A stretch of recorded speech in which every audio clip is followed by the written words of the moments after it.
Wanita dengan celana putih dan topi hitam yang tampak pada CCTV toko pada tanggal 15 Februari 2003 adalah Christy Johnson. Pada saat itulah Christy tampak terakhir kali terlihat, lalu hilang seperti uap. Christine Louise Johnson yang sehari-harinya disapa dengan nama Christy, lahir 22 Februari 1981 di Santa Clara, California, dari orang tua bernama Teresa dan Kirk Johnson. Kakaknya bernama Derek, hanya terpaut usia berbeda 4 tahun saja. Christy masih memakai diaper ketika diboyong orang tuanya pindah ke Saugatuck, Michigan. Teresa dan Kirk mengusahakan apa saja yang terbaik untuk anak-anaknya, entah itu sandang, papan, pangan, ataupun pendidikan. Tapi ada persoalan di antara Teresa dan Kirk yang membuat mereka tidak bisa mempertahankan rumah tangga mereka. Perpisahan orang tuanya ini sulit dijalani oleh Christy karena hidupnya harus terbagi untuk ayah dan ibunya. Minggu ini bersama ayah, minggu berikut bersama ibu. Tapi lama-lama dia terbiasa juga dan itu menjadi new normal baginya. Apalagi Christy anak yang aktif hingga pikirannya tidak terlalu terisi dengan perpisahan orang tuanya. Saat Derek abangnya bertugas menjadi pilot angkatan udara sempat membuatnya bersedih karena dia pikir dia tidak ada siapa-siapa lagi yang menemaninya pergi kemana-mana. Kesedihannya berangsur-angsur hilang ketika dia masuk SMA. Dia punya banyak teman. Kepribadiannya ceria, hangat, dan menyenangkan, membuatnya diterima di mana saja. Tawanya yang menggelegar bisa menjangkitkan tawa juga bagi siapa yang mendengarkannya. Christy aktif di olahraga dan teater. Di kota kecil Saugatuck, remaja Christy ini terkenal karena prestasinya di sekolah dan tentu saja juga karena kecantikannya. Pada satu liburan musim panas, Christy pergi ke rumah neneknya di Santa Maria, California. Selama liburan, dia berselancar di pantai. Dia sangat menyukainya. Dan ketika dia kembali ke Saugatuck, pikirannya tetap tinggal di Santa Maria. Apalagi pada saat musim dingin di Saugatuck yang suhunya bisa di bawah 0, Christy selalu membayangkan enaknya di California. Tidak terlalu dingin walaupun sedang musim dingin. Tahun 1999, Christy lulus SMA dan mendaftar di Universitas Michigan. Suasana baru baginya, bertemu orang-orang baru juga. Tempat belajar juga baru. Untuk sejenak dia bisa melupakan California. Bahkan saat liburan pun dia memilih Florida, state dengan iklim yang hangat juga. Dan di sana dia sempat membuat tato di punggung bagian bawah. Musim berlalu. Kembali memasuki ke musim dingin.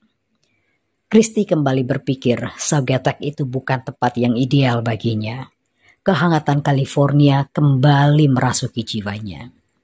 Lalu dia bilang kepada Teresa tentang keinginannya untuk pindah ke California dengan alasan udara yang lebih baik dan kesempatan mengembangkan diri juga lebih banyak di sana. Christy agak memaksa. Teresa awalnya tidak suka dengan ide tersebut. Dia tidak mau putri bungsunya itu jauh darinya. "Aku akan tinggal dengan nenek," katanya merengek. Akhirnya Teresa menyerah. Orang tua mantan suaminya memang tinggal di Santa Maria. Setelah berbincang dengan Kirk, akhirnya Christy diizinkan pindah ke Santa Maria, California, dan tinggal bersama nenek Katie Johnson di rumah yang bagus dan nyaman. Di Santa Maria, Christy masuk ke College Santa Maria dan setamat dari sana dia berencana ingin meneruskan ke UCLA. Tak lama Christy pindah, Teresa juga ikut pindah ke California. Tapi dia tinggal di San Francisco, sekitar 3,5 jam dari rumah Katie Johnson. Teresa dan Christy saling menelpon setiap hari. Satu saat Christy diterima bekerja di satu produksi film berjudul Murder by Numbers, menjadi staf di lapangan. Dan sejak ikut bekerja pada pembuatan film tersebut, Christy mulai tertarik dengan dunia film dan memutuskan kalau dia akan berkarir di industri film. Dia ingin menjadi aktris. Tentu saja tidak semudah itu. Kompetisinya terlalu berat. Dia boleh saja terkenal di kota kecil Saugatak, tapi dia bukan siapa-siapa di Hollywood. Christy pun mulai berpikir untuk menjadi makeup artis sebagai batu loncatan, karena pekerjaan ini memungkinkan dia bertemu langsung dengan para pemeran dan sutradara. Christy berharap dia akan mendapatkan tawaran peran dari mereka satu saat nanti. Christy begitu serius dengan goalnya. Teresa mendukungnya. Dia bahkan membelikan mobil Mazda convertible putih untuk memudahkan Christy beraktivitas. Teresa juga mengizinkan putrinya yang akhirnya pindah ke Jalan Palm Avenue, satu apartemen kecil di Hollywood. Christy mengirim pesan kepada ayahnya kalau dia sedang dalam perjalanan menjadi seorang bintang. Tapi sesungguhnya perjalanan itu terhenti karena memang tidak mudah menjadi seorang bintang film di Hollywood karena persaingan yang begitu ketat. Akhirnya Christy memutuskan untuk kembali ke bangku kuliah, tapi dia tidak pernah memadamkan semangatnya menjadi seorang bintang. Satu saat dia berkenalan dengan seorang pria bernama Todd yang akhirnya menjadi roommate dan kekasihnya. Mereka berdua berkomitmen untuk membayar sewa apartemen setengah-setengah. Namun hubungan mereka tidak berjalan mulus. Todd seringkali gagal membayar bagiannya. Mereka sering bertengkar. Lalu baikan lagi. Dan bertengkar lagi. Sampai Todd mulai main fisik. Teresa tidak bahagia melihat putrinya tidak bahagia. Dia pun mencarikan tempat apartemen lain di daerah Santa Monica. Teresa memerintahkan Christy untuk meninggalkan hubungan toksik itu. Christy patuh. Ayahnya juga mengirimkan uang untuk kebutuhan Christy, asal Christy mau meninggalkan Todd. Sementara Teresa membantu dengan membayarkan tagihan kartu kredit dan rekening telepon Christy. Kirk sang ayah membujuk Christy untuk pulang ke Saugatak, tetapi Christy masih belum mau menggantungkan mimpinya bekerja di Hollywood. Dia bilang ke ayahnya, "Aku yakin kesempatan itu pasti akan datang." Sabtu 15 Februari 2003, Christy mengobrol dengan ibunya di telepon dan dia bilang dia akan pergi ke pesta dansa jalanan semalam suntuk bersama teman-temannya. Dia mau beli baju untuk pesta itu. Teresa bilang, "Seminggu lagi kan ulang tahunmu, kamu juga boleh sekalian memilih hadiah ultah dan hadiah Valentine dari ibu. Pilih apa saja yang kau mau," kata Teresa. Christy senang. Setelah saling berkata I love you, Christy mematikan telepon, lalu pergi ke mall Century City. Malamnya Teresa kembali menelpon Christy, ingin menanyakan apa saja yang dia beli, tapi tak ada jawaban. Teresa pikir mungkin Christy masih ada di pesta dansa. Ya sudahlah, pikir Teresa. Hari Minggu biasanya Teresa akan menelponku lagi, pikirnya. Tapi ternyata hari Minggu Teresa tak menerima telepon dari putrinya. Teresa pun mengontak Christy. Masih tak ada jawaban juga. Mungkin dia masih tidur, pikir Teresa lagi. Malamnya Teresa kembali menelpon, panggilannya diarahkan ke pesan otomatis. Ini sangat tidak biasa. Christy tidak pernah menolak telepon ibunya. Tapi Teresa masih berpikir positif. Mungkin teleponnya hilang atau tertinggal di tempat lain. Esoknya hari Senin Teresa menelpon kantor Christy, tapi tetap tidak ada jawaban. Akhirnya Teresa menelpon manajer Christy bertanya kenapa Christy tidak menjawab telepon di meja kerjanya. Manajernya bilang kalau Christy tidak masuk kerja. Teresa bertanya, lalu dia di mana? Manajer menjawab, ya nggak tahu. Terakhir mereka melihat Christy hari Jumat 14 Februari. Salah satu teman kerjanya berkata Christy mau pergi ke pesta dansa jalanan hari Sabtu malam, tapi tidak bilang sama siapa dan tidak bilang juga di jalan apa. Teresa mulai panik dan khawatir. Dia menghubungi mantan suaminya, Kirk, dan bilang Christy hilang. Hari itu juga Kirk terbang ke Los Angeles, sementara Teresa menelpon ke polisi. Kirk menempelkan poster Christy hilang di apartemen putrinya. Berita hilangnya Christy menjadi berita utama. Masyarakat setempat ambil bagian dalam mencari Christy. Dari kartu kredit polisi mengetahui kalau Sabtu sore Christy berbelanja di Mall Century City.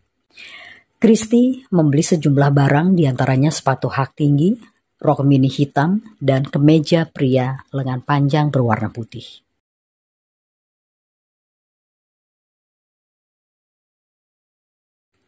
Teman satu kamar Christy bilang kepada polisi kalau hari Sabtu setelah shopping, Christy pergi untuk audisi pemeran film. Tapi temannya tidak tahu audisi itu berada di mana. Dari catatan telepon, memberikan data kalau pada hari Sabtu jam 5 sore, Christy menelpon informasi menanyakan arah menuju Laurel Canyon. Polisi bergerak ke Laurel Canyon. Seorang wanita, saksi mata bilang kalau ada seorang gadis yang ciri-cirinya sama dengan Christy, naik mobil Mazda putih dan berhenti menanyakan arah jalan menuju satu rumah di atas bukit. Sampai di sini tak ada petunjuk lain lagi. Entah di mana Christy dan apa yang telah terjadi kepadanya. Teresa dan Kirk bertanya-tanya apakah ada orang yang ingin menyakiti putrinya. Apakah Todd? Todd menyesal pernah menyerang Christy, karena pada dasarnya dia sayang pada Christy. Todd cuma sekali itu saja main fisik pada Christy, setelah itu mereka kembali berdamai.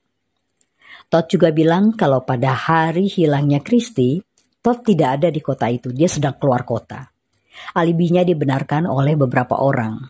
Todd bilang dia akan membantu sebisa mungkin untuk menemukan Christy. Polisi kembali menemukan jalan buntu. Tanggal 20 Februari, 5 hari setelah Christy hilang, polisi menerima telepon dari seorang wanita bernama Susan Murphy. Susan memantau berita hilangnya Christy lewat TV. Dia merasa punya pengalaman yang sama dengan Christy, yaitu diundang untuk satu audisi atau casting. Itu terjadi sebulan sebelum Christy hilang. Susan menduga orang yang mengundangnya itu adalah orang yang sama dengan yang mengundang Christy. Susan diminta memakai sepatu hak tinggi, rok hitam, dan juga kemeja pria berwarna putih. Padahal polisi tidak pernah merilis ke media barang-barang yang dibeli Christy. Tapi ternyata Susan juga disuruh memakai barang-barang yang sama. Jadi sepertinya kesaksian atau keterangan Susan itu bisa dipercaya. Susan diminta mengingat sedetail mungkin wajah pria itu agar dibuatkan sketsa wajah. Setelah selesai, sketsa itu disiarkan di seluruh TV ke seluruh negeri. 22 Februari itu adalah hari kelahiran Christy. Tapi sudah seminggu Christy hilang, tidak ada kabar apapun darinya. Teresa dan Kirk berharap Christy bisa pulang. Pada hari ulang tahun Christy itu digelar acara doa bersama masyarakat.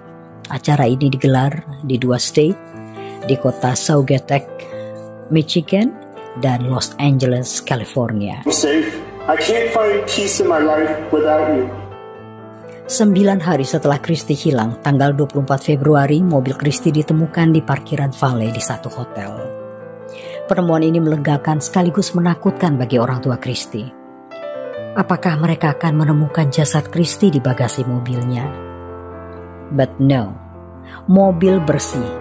Tidak ada sidik jari, serat darah, apapun juga bukti forensik di mobil tersebut. Polisi cuma menemukan ponsel Christy di karpet mobil di bawah.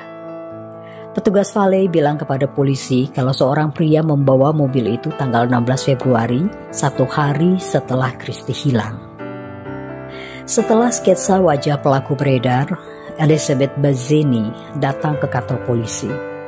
Dia bercerita 12 tahun sebelum peristiwa Christy ini, dia didatangi dengan seorang pria yang mirip dengan wajah di sketsa itu. Waktu itu Elizabeth duduk di kursi bar di satu restoran, lalu pria itu datang. Mereka mengobrol. Pria itu berkata kalau dia bekerja di Disney Movie. Bahkan sebenarnya dia sedang mencari pemeran untuk film yang akan dia garap. Lalu pria itu menawarkan Elizabeth untuk ikut bermain dalam film James Bond yang akan dia garap itu. Wow, tawaran yang luar biasa. Film James Bond. Siapa yang mau menolak jika dapat peran di situ? Tapi Elizabeth agak curiga. Sejak kapan Disney Movie membuat film orang dewasa? Sementara itu secara diam-diam, pria itu menuangkan bubuk putih ke gelas Elizabeth. Tapi Elizabeth sempat melihat tindakan pria itu. Elizabeth pura-pura izin ke kamar kecil, tapi sampai di sana dia menelpon manajer restoran dan menceritakan tentang pria itu dan minta agar dipanggilkan polisi. Setelah itu Elizabeth kembali duduk di kursinya dan dia bertanya, "Kamu taruh bubuk apa di gelas saya?" Pria itu menjawab, "Gula." Coba kamu saja yang minum duluan, katanya. Pria itu tiba-tiba minta permisi lalu buru-buru keluar. Dan lebih dari 10 tahun kemudian, Elizabeth berpikir pria yang menaruh bubuk pada minumannya itu bertanggung jawab atas hilangnya Christy, karena sketsa wajahnya sama dengan pria itu. Sketsa wajah itu juga dikenali oleh Christine Clergian. Wanita itu juga melapor ke polisi kalau 14 tahun sebelumnya, sebelum hilangnya Christy, tahun 1989, Christine bertemu dengan seorang pria bernama John Maroney yang mengaku seorang produser musik di perusahaan rekaman Columbia. John mengajaknya ke satu pesta industri musik di satu kamar suite hotel. Christine terpikat dengan undangan John Maroney. Mereka pun pergi ke hotel.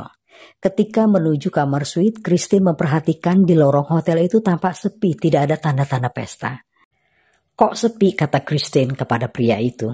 Pria itu bilang, pestanya memang belum dimulai, sementara kita menunggu, kita tunggu saja di dalam. Kemudian mereka masuk ke dalam satu kamar hotel.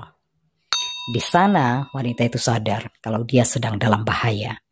Pria itu menyerang Christine dan mendorongnya ke tempat tidur. Tapi kemudian Christine berhasil melarikan diri dan meminta tolong kepada pihak hotel. Lelaki itu pun ditangkap, namanya Victor Paleologus. Dia diadili dengan percobaan ruda paksa. Victor baru kemudian dibebaskan bulan Januari tahun 2003. Statusnya bebas bersyarat.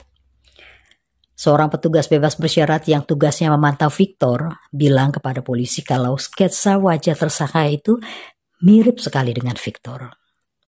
Polisi bergegas ke apartemen pria itu. Di komputernya ditemukan gambar-gambar wanita dengan sepatu hak tinggi, rok mini hitam, dan kemeja pria berwarna putih. Polisi ingin menanyai Victor, tapi ternyata dia sudah ada di dalam tahanan karena kasus lain, yaitu mencoba mencuri mobil. We're looking for a missing person. Have you seen this young lady? No. I've seen reports going on TV every day. I don't know her. Tell us where she was the last time you saw her. Can you at least tell us that? Last time I saw her, she was on TV. Victor bersikeras kalau dia tidak mengenal Christy. Dia bahkan memberi alibi. Pada tanggal 15 Februari, Sabtu malam itu, dia ada di restoran IHOP bersama seorang teman. Dan temannya itu membenarkan alibi Victor. Walaupun begitu, Victor tetap menjadi tersangka utama. Sebab Christy terakhir terlihat pukul 17.30 maghrib. Dan Victor baru berada di IHOP hampir tengah malam.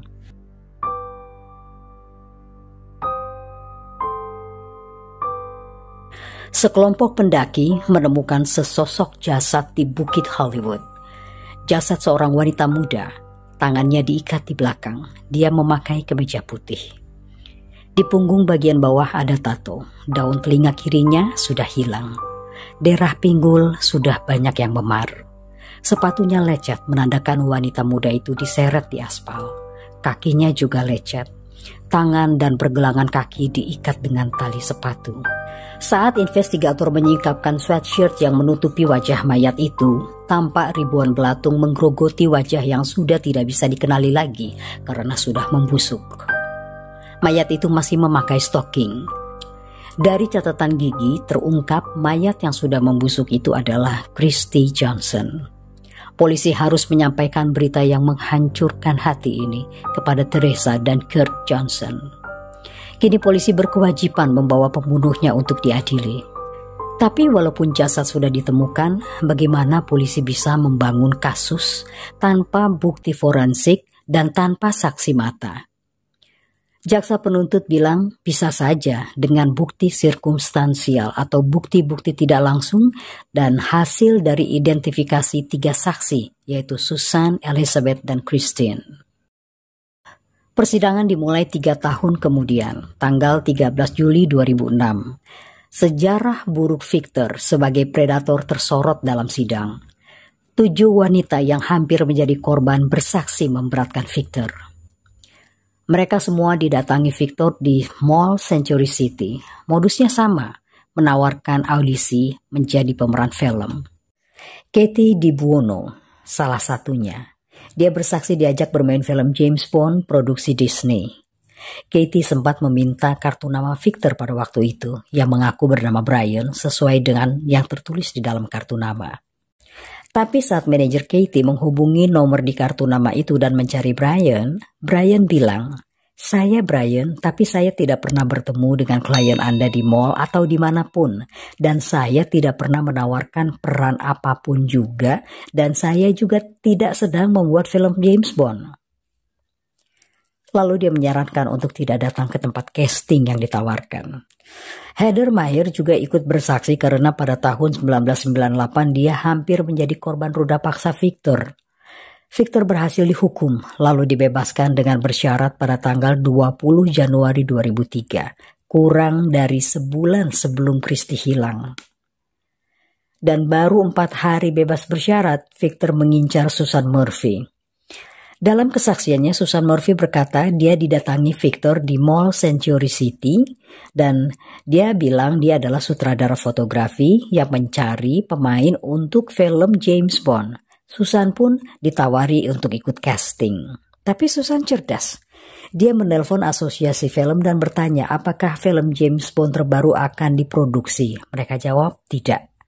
Gadis itu bersyukur tidak jatuh dalam umpan Victor. Susan berpikir jangan sampai ada korban rayuan Victor. Karena Victor ini predator yang berbahaya. Harus diamankan. Susan pun atur siasat menjebak Victor. Lalu Susan pura-pura ikut casting. Dia datang bersama Tony pacarnya. Tapi Tony harus sembunyi di kursi belakang. Susan menemui Victor yang mengajaknya minum sebelum casting dimulai. Saat Susan akan dibawa ke satu tempat yang kosong dan terbengkalai, Tony melihat Susan terancam di sana. Dia pun turun mobil dan Victor terkejut melihat Tony. Victor kabur sekuat-kuatnya, dikejar Tony, tapi Victor berhasil melarikan diri. Di pengadilan Susan berkata seandainya saja Victor bisa masuk dalam perangkapnya pada hari itu, mungkin Christie masih akan tetap ada sampai hari ini. Dengan bukti yang tidak langsung yang didengar di sidang, Victor menerima kesepakatan yang diberikan hakim, yaitu mengaku bersalah agar terhindar dari hukmat. Tapi tak lama setelah itu, Victor membuat keputusan yang mengejutkan dengan menulis 11 lembar surat ke pengadilan untuk mencabut kesepakatannya. Tapi usulannya ditolak hakim karena satu kesepakatan tidak bisa begitu saja dicabut hanya dengan alasan terdakwa merubah pikiran. Tanggal 15 September 2006, Victor Paleologos divonis seumur hidup dengan kesempatan bebas bersyarat setelah melewati tahun penjara 25 tahun. Kalau saja saksi-saksi wanita itu tidak melapor ke polisi bahwa mereka juga pernah dibujuk Victor untuk ikut casting, mungkin polisi akan kesulitan mencari pembunuh Christie. Karena memang tidak ada bukti apapun yang melibatkan Victor selain bukti-bukti circumstances. 17 tahun berlalu. Untuk pertama kalinya Victor akan mengajukan permohonan bebas bersyarat dan permohonannya ini akan disidangkan pada tanggal 7 November 2023. Orang tua Christie terus melakukan usaha agar hakim tidak meluluskan permohonannya.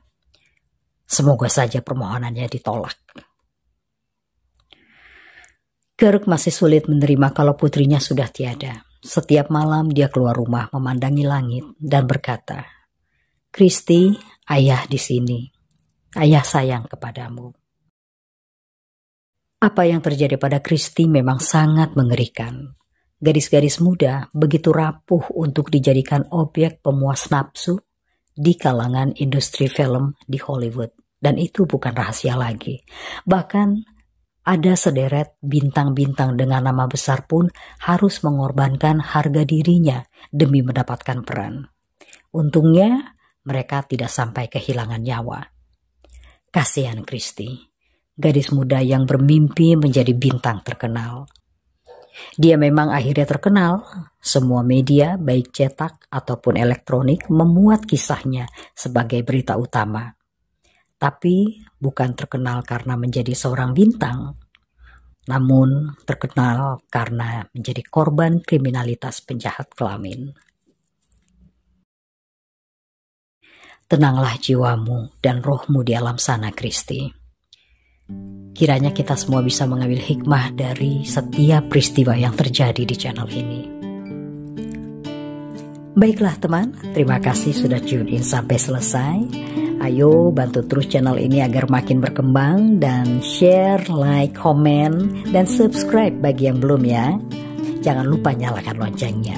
Oke, sekali lagi I thank you all. Love ya, bye.